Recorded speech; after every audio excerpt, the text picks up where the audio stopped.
Imagine this. You wake up in the morning, not to the sound of your alarm, but to the crushing weight of something invisible. Your limbs aren't sore, your head isn't pounding. You even slept a full 8 hours, but the moment your eyes blink into consciousness, there's a pressure not on your chest, but somewhere deeper. Somewhere language can't quite touch.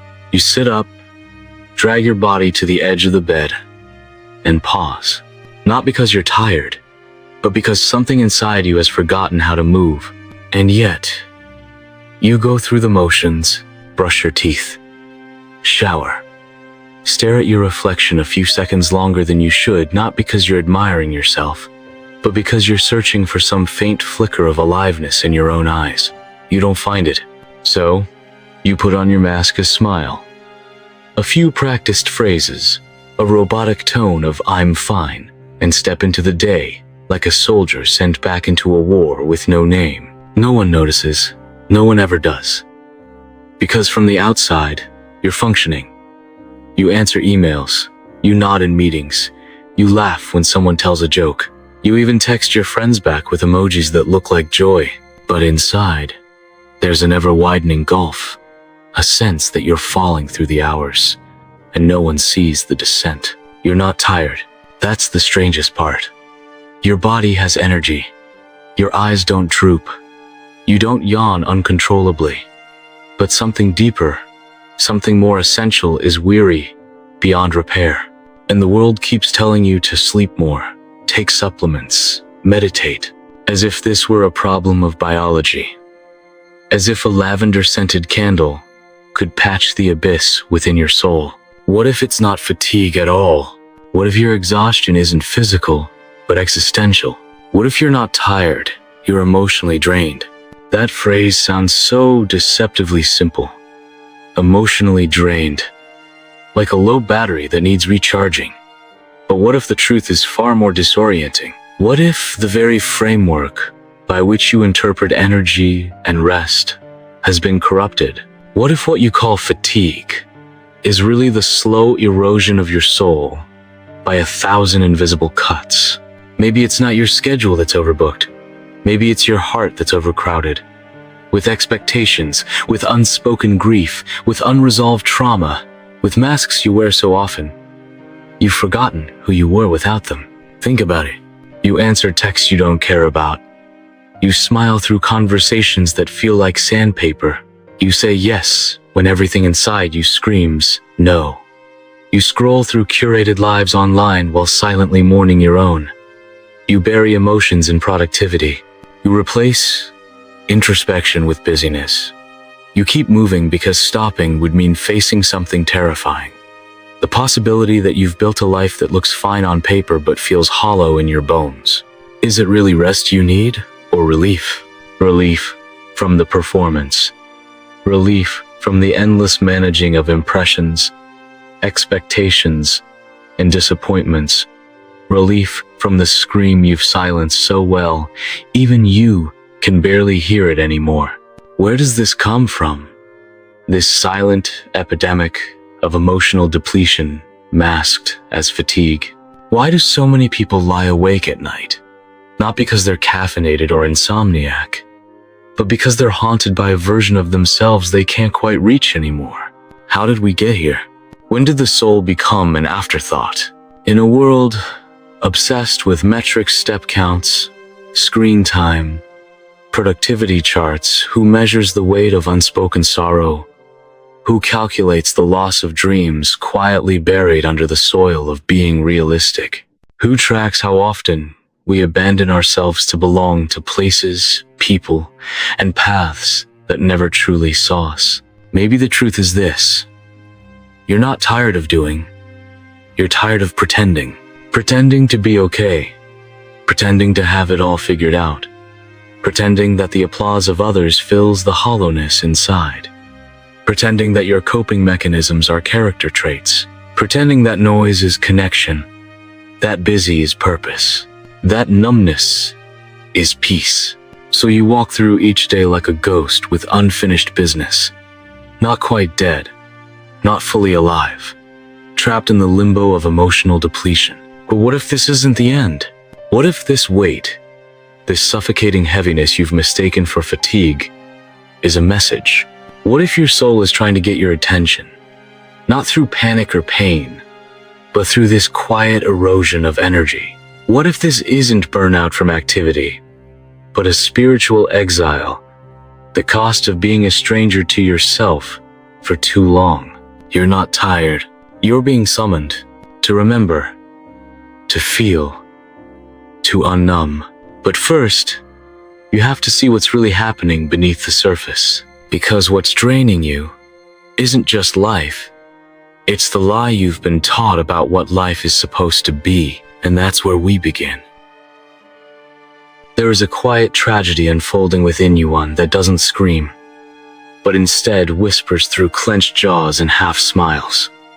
You don't notice it at first. You simply wake up tired, even after sleeping. You withdraw just a little, cancel one plan, then another. You scroll a bit longer, answer with fewer words. You convince yourself that it's just stress, or maybe just bad weather. But deep down, something else is decaying, not your body, not even your mind, but something far more sacred. Your inner vitality, your emotional spirit. You are not tired. You are emotionally starved in a culture that feeds on your energy, but never nourishes your soul. To understand this affliction, we must turn inward beneath the muscle of modern life and into the psyche. Carl Jung once warned that people will do anything, no matter how absurd, to avoid facing their own soul. And indeed, much of our culture is built on that avoidance. You live in a world that rewards action, but not introspection, achievement, but not alignment. You were taught how to build a resume, but not how to ask yourself, what makes me feel alive? This dissonance creates a deep existential fatigue. What exhausts you is not the amount of tasks on your calendar, but the hollowness behind them. You are drained because you're living a life you didn't consciously choose, one shaped by invisible scripts, roles, and expectations inherited from parents, teachers, algorithms, and economies. Jean-Paul Sartre called it bad faith, the act of lying to oneself in order to avoid the anguish of freedom. It is easier, after all, to wear the mask of what the world wants than to confront the terror of self-authorship. But every time you perform a version of yourself that isn't true, your soul pays a price. That's the real exhaustion, not from doing too much, but from being too little of yourself.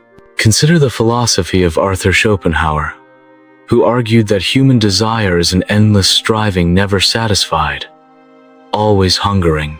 When your emotional landscape becomes defined by chasing what's next, rather than honoring what is, life becomes a treadmill of unprocessed yearning. You scroll, you shop, you strive not out of joy, but to distract yourself from the aching silence inside. And when you pause, even briefly, you mistake the discomfort of emotional emptiness for tiredness. But this isn't laziness. It's soul erosion. You are not broken. You are merely disconnected from yourself, from depth, from what Viktor Frankl called meaning. In Man's Search for Meaning, Frankl observed that people could endure unimaginable suffering so long as they felt their life had purpose. But in a society addicted to stimulation and convenience, the deeper call of meaning is drowned out by the noise of immediacy. You are conditioned to seek relief, not revelation. Modernity has created a peculiar kind of poverty, not the absence of things, but the absence of the sacred. Aldous Huxley once lamented that in our pursuit of knowledge, we have forgotten wisdom. You have infinite access to information but starve for insight. You are surrounded by content, yet rarely touched by communion. Everything is instant, except the slow, difficult work of becoming. This emotional fatigue is not a flaw in your willpower. It's the logical consequence of a system that pathologizes stillness and monetizes your attention. When you feel emotionally drained, Your instinct is often to blame yourself. I should be stronger, more motivated. But what if the truth is the opposite? What if your exhaustion is not a failure, but a protest, a rebellion of the soul, begging you to stop performing and start feeling? This hidden problem is psychological, yes, but also spiritual and cultural. It's what Nietzsche meant when he said, "He who has a why to live can bear almost any how." Without that why, life becomes a series of tasks, disconnected from wonder, ritual, or reflection. You are exhausted, not because you're unproductive, but because you've been producing without purpose. Even the way we talk about energy reveals the root of the illness. Burnout. Drained. Spent.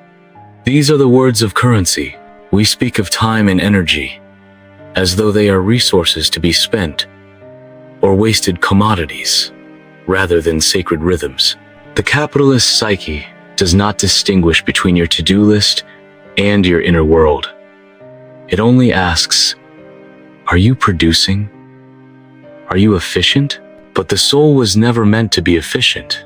It was meant to be vast, slow, sacred like a forest, not a factory. When you deny this truth long enough, your emotional depletion becomes chronic. You start to think numbness is normal. You forget what it's like to cry over beauty or laugh without irony. You forget the thrill of curiosity, the hunger for connection, the serenity of stillness. You lose touch with the inner compass that tells you what actually matters. And so you scroll instead of pray. You respond instead of reflect. You function instead of feel. The problem then is not that you're tired. The problem is that your inner world has been colonized by forces that don't care about your soul. And so you live half awake, wondering why you feel so far from yourself, like a ghost haunting your own life. But what if the real answer is not to push harder or rest more, but to reclaim something much older, much deeper? What if this tiredness is sacred? What if it's a doorway? The question is not whether you're broken. The question is, what have you been forced to carry that was never yours to begin with? And more urgently, what is your soul trying to say through the language of exhaustion? And with that whisper echoing, we now approach the next layer where the unseen consequences begin to shape not just your mood, but your entire life. By the time you finally call it tired, the damage is already deeper than you know. You've labeled it fatigue. Others call it stress. But what you're experiencing is far more insidious, a quiet unraveling of your internal world that leaves no bruises, no scars, and yet somehow it alters the shape of who you are. Because when emotional depletion becomes your baseline, something tragic begins to happen. You forget the difference between surviving and living. At first, it's subtle. You stop feeling wonder. You become efficient instead of expressive. You choose what's expected over what's exciting. You prioritize what's urgent over what's meaningful. And in doing so, you begin to abandon yourself, piece by piece. You laugh, but there's no depth. You speak, but your words don't feel like your own. You show up, but you're not really there. You become a living replica of yourself, outwardly functional, inwardly fading. This is how emotional depletion rewires your perception. You don't just feel differently, you see differently. Psychologists call it cognitive constriction, the narrowing of awareness under prolonged stress or emotional burden. Your vision becomes tunnel-like. Options shrink. Creativity suffocates. The world feels heavier, flatter. Every day becomes a hallway with no doors. Your ability to imagine a different life begins to wither. Not because you're weak, but because your inner compass has been silenced by too many days of pretending. You begin to forget what authentic joy feels like, or not the kind that's posted or performed, but the kind that floods you spontaneously. when you are in alignment with something real. Instead, you get small, temporary hits of stimulation scrolling, shopping, snacking, streaming. These microdoses of escape mimic relief but never reach the roots. They keep you functioning but never fulfilled. Because deep down, the pain isn't boredom, it's disconnection. And here lies the most haunting consequence. You start mistaking your coping mechanisms for your personality. You think you're just not that social, when really, you're just emotionally depleted. You think you're not creative anymore, when really you're exhausted from suppressing your real self. You think you're lazy, when really, you're burdened by decades of unprocessed emotional labor. Your entire identity starts to contour itself around exhaustion. You redefine your baseline. You start to believe that numbness is just what adulthood feels like. But what if that numbness isn't adulthood? What if it's amnesia? What if you've simply forgotten what it feels like to be fully alive, because you've been so busy surviving a reality you never consciously chose? This is the consequence of unacknowledged emotional depletion. You lose the ability to dream. Not just big dreams, but any dreams. You stop envisioning alternate paths, different ways of being. You become compliant, accepting, resigned. You stop asking big questions like, what do I love? Or who am I becoming? And instead, start asking questions like, what's next on my calendar? Or how many emails can I clear before lunch? In this state, you become what philosopher Martin Heidegger called inauthentic. Not in a moral sense, but an existential one. You are no longer living from the ground of your own being. You are living a life shaped by inertia, dictated by external pressures, and the systems around you, capitalist, corporate, algorithmic, engineered to keep you there, in that in-between state. Not broken enough to collapse, not alive enough to rebel, just numb enough to keep scrolling, just functional enough to keep producing, just lost enough to keep buying things that promise to fill the ache, but never do. Because emotional depletion doesn't just rob you of energy, it robs you of clarity. You forget what you wanted. You forget what you deserve. You start to believe that rest is indulgence, that passion is naive, that slowing down is weakness. You start to internalize the voice of the machine, and that's the cruelest part. The voice in your head that tells you you're not doing enough, not trying hard enough, not disciplined enough. It isn't your voice. It's the echo of a culture that benefits from your disempowerment. A culture that calls you lazy when you're just overwhelmed, that praises your productivity but never asks if you're at peace, that gives you tools for efficiency but none for inner alignment. Over time, this voice becomes louder than your own. You become alien to yourself. You walk past mirrors and feel nothing. You answer, "How are you?" with busy, because empty is too honest. You go to sleep not from peace, but from collapse. And every day you repeat the cycle. Your real self recedes further into the background, waiting for a moment of silence, of surrender, of presence, any opening through which it might breathe again. So what is the cost of emotional depletion? Not just exhaustion, not just sadness. The cost is you, the unedited, unfiltered, uncommodified you. The cost is the life you were meant to live before you began bending yourself into shapes that would make you acceptable. And the longer you stay in this depleted state, the harder it is to remember that freedom was ever possible, that alignment is still within reach, that you are not your numbness. You are what remains once it fades, but there is still a choice. And it starts, not with more sleep, or more motivation, but with a reckoning, a rebellion. Because the system will not give you permission to reclaim yourself. You will have to take it. And that is where we now go next, into the fire of awakening the rebellion that begins not with force, but with truth. What if the very thing you've been avoiding, your tiredness, Your numbness? Your emotional fatigues? Not your enemy, but your compass? What if that ache is sacred? Because there comes a moment not with fanfare or lightning but in quiet, private collapse, when something ancient in you rises and whispers, "No more." And in that whisper begins the rebellion. But rebellion here does not mean noise.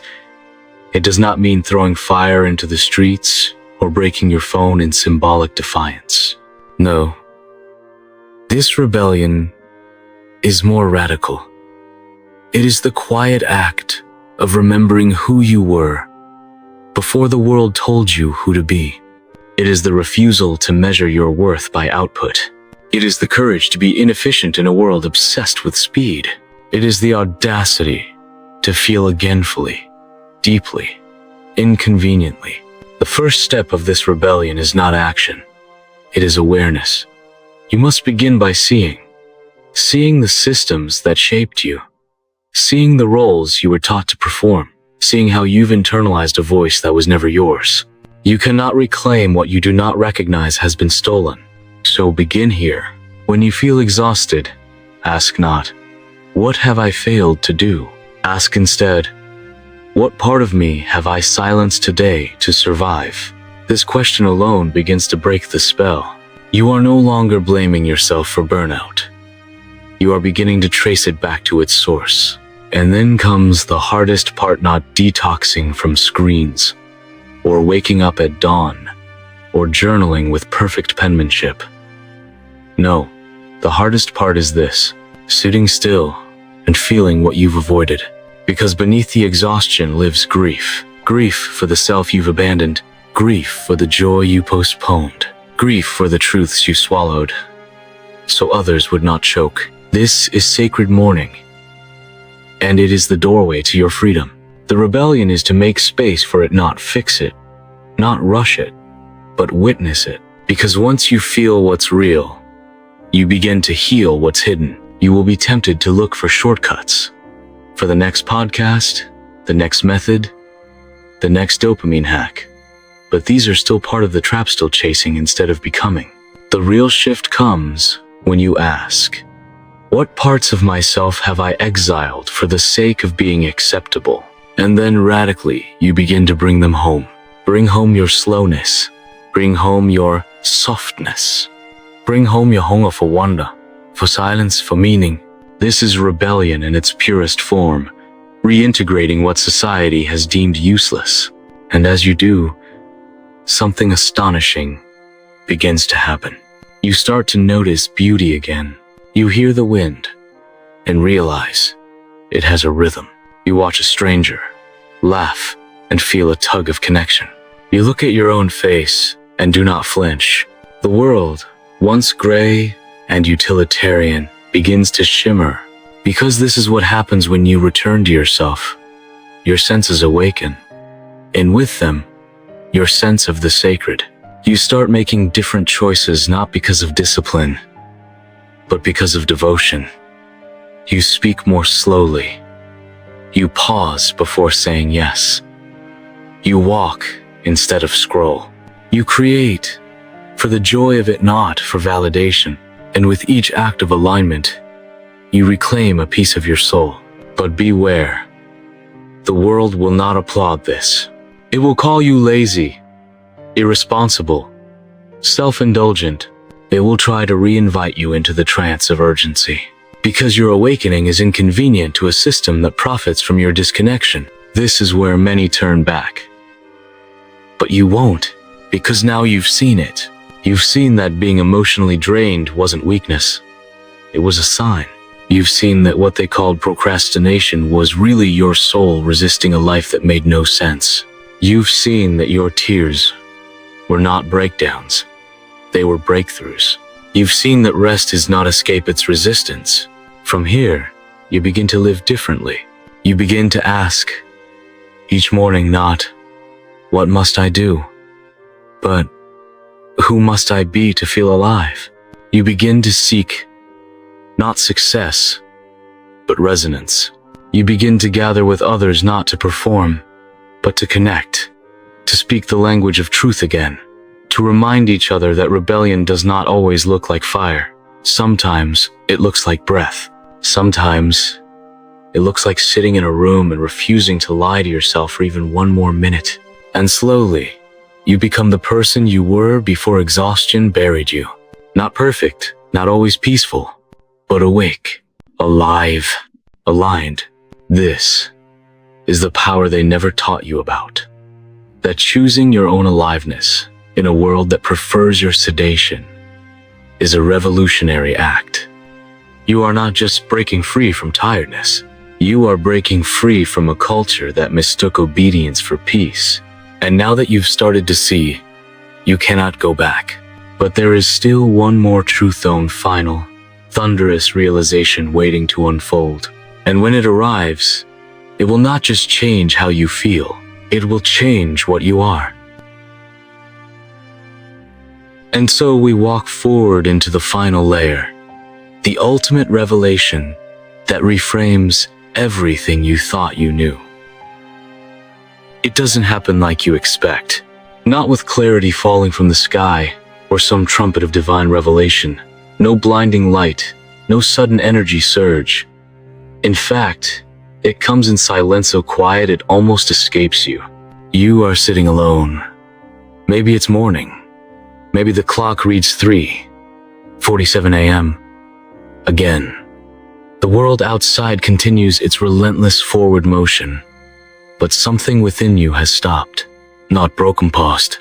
And then, like a soft wind through an open window, a realization drifts in not from thought, but from somewhere older than thought. You were never tired. You were never lazy. You were never broken. You were mourning a life that never had the space to breathe. Mourning a self that learned to compress, to perform, to endure. Mourning the loss of wonder, of stillness, of authenticity. All this time, what you called tiredness was actually the body weeping for the soul. A quiet grief so constant, so normalized, it disguised itself as fatigue. But now, you finally name it. And once you name it, you're no longer under its spell. The final, most powerful truth is not that you need more energy. It's that you need less self-abandonment. Let that echo. You don't need another app, another productivity hack, another high-performance morning routine. You need to stop betraying yourself in the name of fitting in. You need to stop shrinking to make others comfortable. You need to stop deferring your joy until the weekend, the promotion, the retirement that might never come. Because here is the truth, most systems don't want you to know. Your exhaustion is not a flaw, it's a message. It's a message from the deepest part of you, the eternal part, that knows this life is not meant to be a conveyor belt of obligations. It's meant to be an unfolding, a blossoming, a remembering. You are not here to be efficient. You are not here to be impressive. You are here to be whole, and wholeness doesn't always look productive.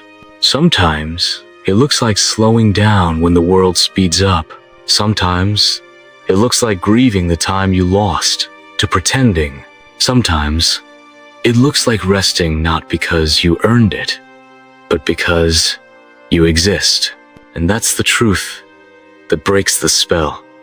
You are worthy without performance. Do you feel it? The tension loosening in your chest? That is what returns when you stop resisting your own truth. When you stop measuring your soul in checklists. When you stop mistaking burnout for failure. You begin to feel something unexpected. Not energy, not motivation. You begin to feel presence. You are no longer chasing life. You are in it. You are no longer reaching outward for proof. You are listening inward for direction.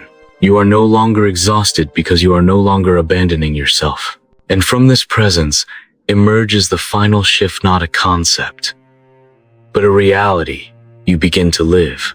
You are not your thoughts. You are not your productivity. You are not even your exhaustion. You are the awareness beneath it all, the witness, the space in which it all arises. This realization does not make the pain disappear, but it removes the illusion that the pain is you. And in that, You are freed. You can finally breathe again, not just air, but meaning. You begin to craft your life not around shoulds, but truths. You say yes, only when your body does not shrink. You say no without guilt. You stop asking, am I doing enough? And start asking, am I honoring myself? You no longer fantasize about escape. You begin designing your return, and one day, without even noticing, you will look in the mirror and see a softness in your eyes again, a warmth not yet extinguished. You will realize you came back. You came back from the edge of numbness, from the slow erasure of self, from the war of overperformance. You return not to who you were, but to who you actually are, under it all. And with that return comes clarity, not of purpose, but of presence. You no longer seek to find yourself. You begin to be yourself, unapologetically, imperfectly, radiantly. That is the ultimate rebellion. That is the ultimate rest. That is the truth that was never gone only, buried beneath layers of noise, expectation, and exhaustion. So let the world spin. Let the inbox fill. Let the metrics blur. You know now. You are not tired. You are awakening. You are no longer a machine begging for maintenance. You are a soul reclaiming its rhythm. And that rhythm is not linear. It is lunar, cyclical, sacred. There will be days you forget again, days when the old voice creeps back. But now, you carry a compass forged in fire. You know the way home. It starts with the silence. It starts with the breath. It starts with the truth. You were never tired. You were just emotionally drained. And now finally you are remembering.